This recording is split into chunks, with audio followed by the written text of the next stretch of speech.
where do you see everything going? Uh, I don't know. So, some people know that I'm a part of a membership organization, so that's inevitably taking up a lot of my time, and I think it'll take up even more of my time next year than it has this year. My husband and I had planned for that when I asked them whether or not I was could run um, to continue my work that I'm doing in the AIA. So I'm being mindful of that, and because of that, I'm not expecting tremendous growth out of these first 2 years. Um, thankfully, thankfully, I got a lot of stock in Slack before we were acquired by Salesforce, so that always helps. But really, I think you'll begin to see more partnerships and opportunities within practice of architecture for individuals like yourselves and others who are interested in expanding the products and services that architects are um, are a part of. And the hope would be that if it doesn't create new businesses altogether, that it expands the realm in which we practice. So it's not so much of an ebb and flow, and you can it it's expands the tide of, or it brings in more revenue, especially when your clients aren't building or things are going on hold, and it enables you to continue to, I don't know, maintain and keep your employees Hmm. and grow what you can offer them in terms of salary and benefits over the long run. That's ultimately where I would love to be headed. So that's the ultimate goal. Practice of architecture, I always had it in my mind that it was going to be an incubator and accelerator of new ideas coming out of the AEC industry. I actually think there's an opportunity for it to get there sooner rather than later. And we're setting up the partnerships to do that. So Yeah, and that's your where we're time, headed. Yeah. Uh-huh. because you were working full time and doing it on the side, and it's not easy to do that. And there's only so many hours in the day to still sleep, spend time with your family, go have fun. Yeah. So, Hmm. Although it's been interesting to see how AI has shifted that, like where you spend your energies and what you hmm. can begin to automate. So I'm constantly looking at ways to build an automation um, and tools that helps me shortcut things that would take much longer, um, to enable me to do more with less. So yeah. Yeah, and that's a great segue because I know you're also a board member of Women Defining AI. What opportunities and discussions are occurring with that group? Oh, I think there's I love that group.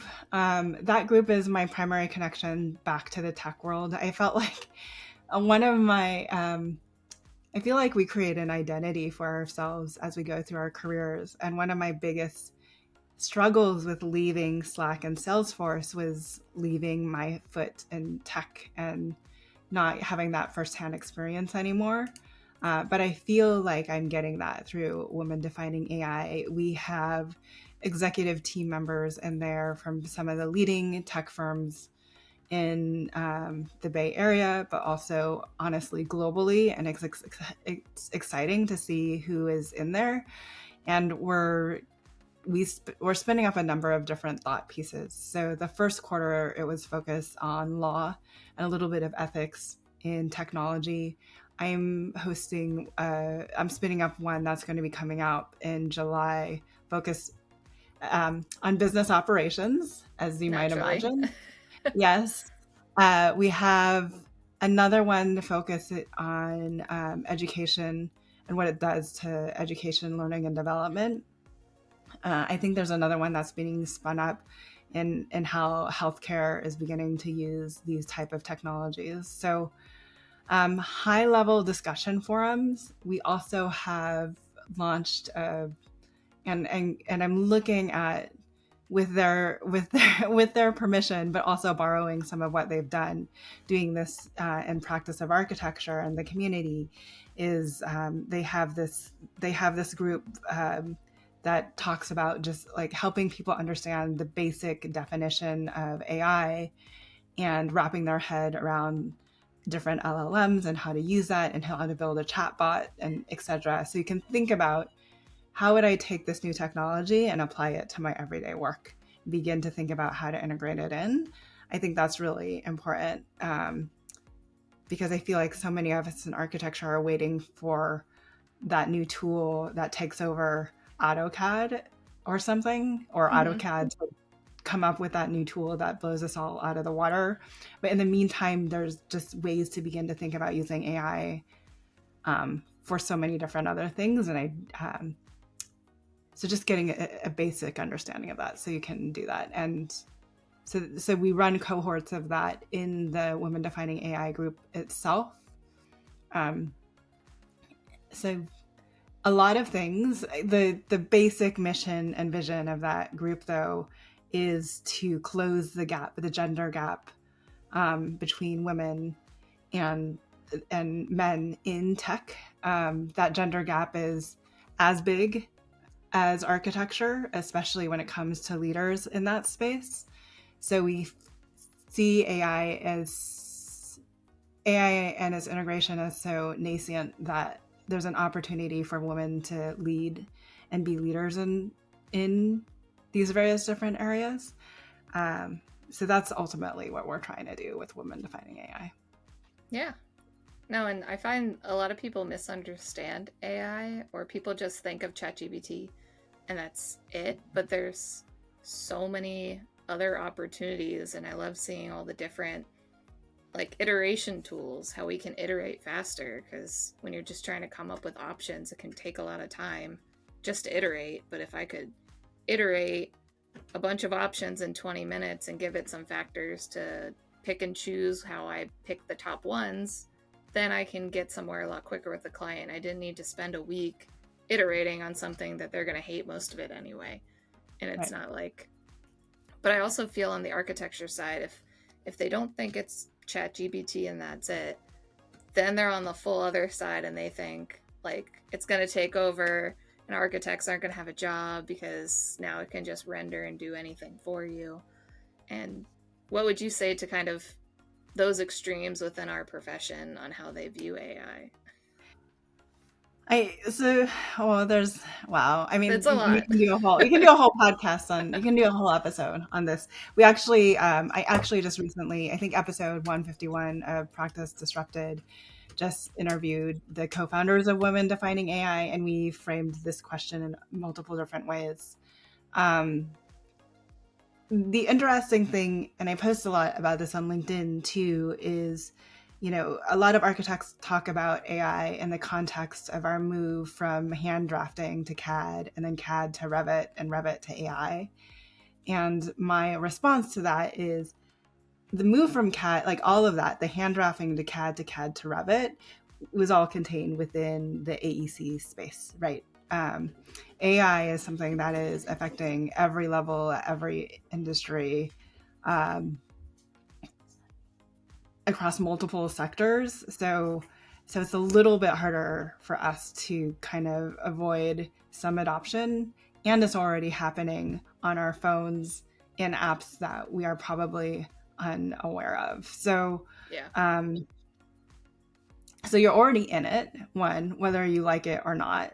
And given that you're already in it, my take on that is it's better to understand it than to ignore it completely.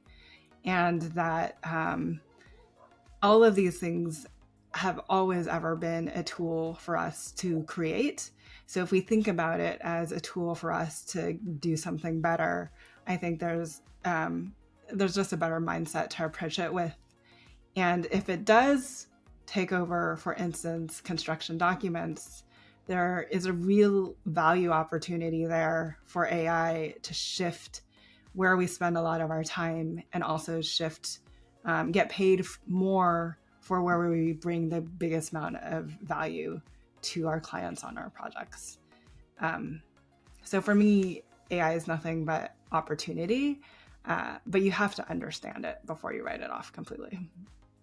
Yeah, I 100% agree. And it gives opportunities for if somebody wants to go off on their own, regardless if it's an architect or something else, they can help do that in a smooth manner that you don't have to be working your evenings to keep up with your clients. But if you're in a large firm, like I know I'm in a large firm right now, we already have scripts to help us do really mundane tasks a lot quicker. It's very similar. And we still need the knowledge on how something comes together. I find AI is still a little behind. If I were to start to research the tech side, but like the technology of building products, they're a little bit more inaccurate, and I'm excited to see where that goes. And I actually met a group of students at Carnegie Mellon University that's actually starting to tackle that resource from an AI and AEC perspective. So Amazing. I am curious to where they're going, and like I've got a survey I got to answer for them still to help guide them to the right people to connect to. But they came to one of my communication strategy like presentations. I'm like, how did you find me? I'm not AI related. Like, and it was fascinating. I'm like, I want to know so much about what you're researching. So Yeah. I more And I find think it fun. it's we can either end up using these tools that we can end up using these tools that get built for us without our input, or we can find a way to input these tools that are while they're being created. Mm-hmm. So I think that's, a lot of people are like, well, architects aren't software developers. That's not our space. But if somebody is building the next AutoCAD, wouldn't you like an architect to be a part of that process rather than not? So you don't have to lead the charge. You don't have to code it yourself. But I think we definitely need to be engaged. Check out the full discussion from this bite of advice here. If you enjoyed this video, don't forget to hit the subscribe button so you don't miss out on more mentorDINO content.